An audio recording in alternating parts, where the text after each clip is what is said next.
Bonjour, dans cette vidéo, il s'agit de présenter une activité avec le logiciel Tektoglob 3D pour le prendre en main dans ses fonctionnalités les plus simples.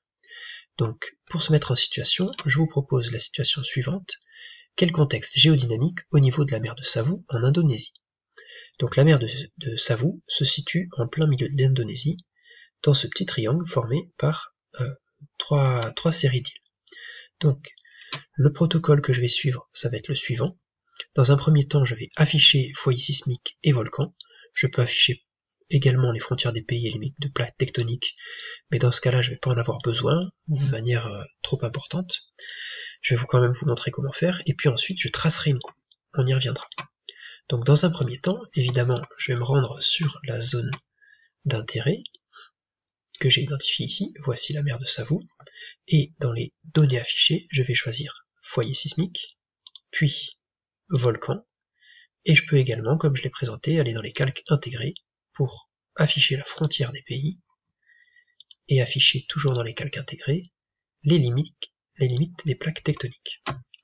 Maintenant, deuxième partie, je veux tracer une coupe. Je vais aller dans Action pour tracer la coupe, et ensuite je gérerai la profondeur maximale, l'exagération verticale et la largeur du coupe.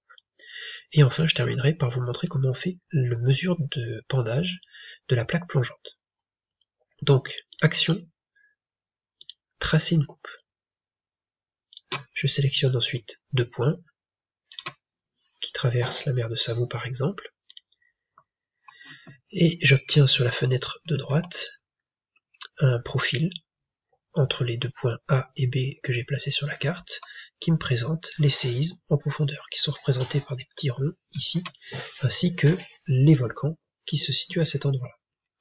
Donc maintenant, je vais gérer la profondeur maximale pour voir apparaître des séismes complémentaires qui vont me permettre de délimiter la plaque plongeante.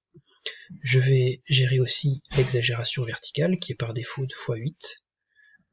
Donc ça c'est à vous de régler ça selon vos préférences d'affichage. Je vous conseille de ne pas dépasser le x8. Et puis dernier point, on va régler la largeur de coupe. Donc la largeur de coupe correspond à l'intervalle dans lequel je vais sélectionner les séismes à afficher. Ce qui est important, c'est de sélectionner une largeur de coupe pour rester bien perpendiculaire à notre zone d'alignement des séismes et des volcans, et d'afficher suffisamment de séismes en profondeur pour pouvoir délimiter par la suite la plaque plongeante. Dernier point, donc mesure du pendage, il suffit que je coche cette case-là et que je trace une ligne sur mon alignement de séisme afin d'identifier le pendage de ma plaque plongeante. Le jour des ECE, il vous reste à annoter ce schéma pour pouvoir faire apparaître les contours des plaques en question, éventuellement le pendage, et puis tous les autres éléments qui sont associés à votre sujet. Pour ce faire, soit vous réalisez les annotations directement sur le logiciel, soit vous faites une copie d'écran pour pouvoir annoter de manière numérique sur un autre outil disponible sur votre ordinateur, ou sinon vous l'imprimez tel quel et vous faites les annotations directement à la main.